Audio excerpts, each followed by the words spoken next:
Hello friends, welcome to my channel. இன்னைக்கு நம்ம சேனலில் குஸ்கா பண்ணுறதை பற்றி தான் பார்க்க போகிறோம். அது கூட சைட் டிஷ் என்னென்ன செய்யலான்றதையும் பார்த்துடலாம் வாங்க. இப்போ நான் மீடியம் சைஸ் ஏறாக்கிட்டேன்.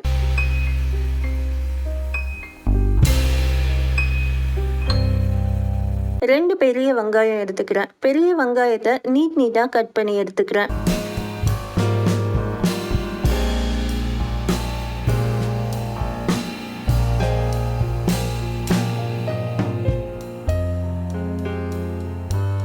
அதை ஒரு தட்டில் எடுத்து வச்சிடுறேன். அதே போல் 2 மீடியம் சைஸ் தக்காளி எடுத்துட்டு அதையும் குட்டி குட்டியாக நறுக்கி எடுத்து வச்சுக்கலாம்.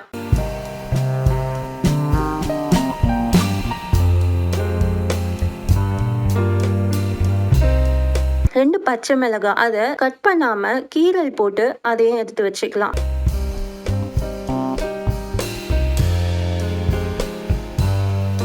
இது கூட கொத்தமல்லியும் புதினாவும் கொஞ்சம் ஒரு கைப்பிடி அளவுக்கு தட்டுல எடுத்து வச்சாச்சு. இப்ப குஸ்கா செய்யறதுக்கு எல்லாமே ரெடி ஆயிடுச்சு. சரி, ஸ்டவ் ஆன் பண்ணிட்டு குக்கர் எடுத்து ஸ்டவ்ல வச்ச அப்புறமா தேவையான அளவு எண்ணெய் ஊத்திக்கணும்.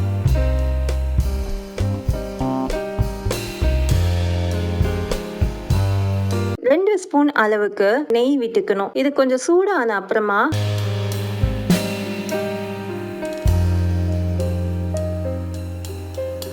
லவங்கம், 2 ஏலக்காய், ஒரு பிரிஞ்சி இலை, பட்டை இதெல்லாம் இதுல சேர்த்துக்கணும். இதெல்லாம் சேர்த்து கொஞ்சம் அது பொரிஞ்ச அப்புறமா நம்ம நறுக்கி வச்சிருக்க வெங்காயத்தை இது கூட ஆட் பண்ணிக்கணும். வெங்காயம் ஆட் பண்ணிட்டு வெங்காயத்தை நல்லா வதக்கணும். வெங்காயம் ப்ரௌனிஷ் கலர் வர வரைக்கும் கொஞ்சம் வெங்காயத்தை நல்லா வதக்கணும்.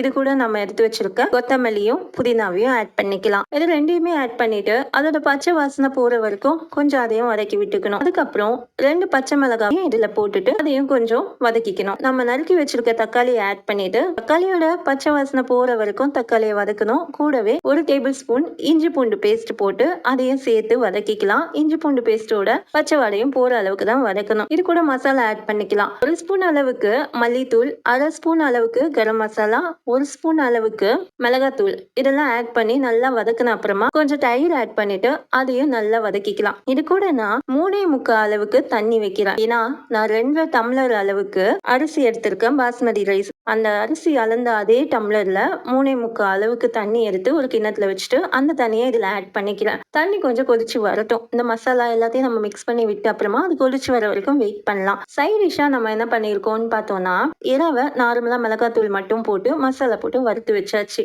இது எறா வேலை முடிஞ்சிருச்சு. அடுத்தது தண்ணி நல்லா கொதிச்ச அப்புறமா அதுல நம்ம அரிசியை ஆட் பண்ணிக்கணும். ஆட் பண்ண அப்புறமா அதை குக்கரை மூடி வச்சிடணும். ஒரு விசில் வர வரைக்கும் வெயிட் பண்ணலாம். அதுக்குள்ள ஒரு ஆம்லெட் போட்டு வச்சுட்டோம்னா இன்னும் இதுக்கு சைட் டிஷ்க்கு சூப்பரா இருக்கும்னு சொல்லிட்டு மிளகு தூள்லாம் போட்டு ஒரு ஆம்லெட் ரெடி பண்ணியாச்சு.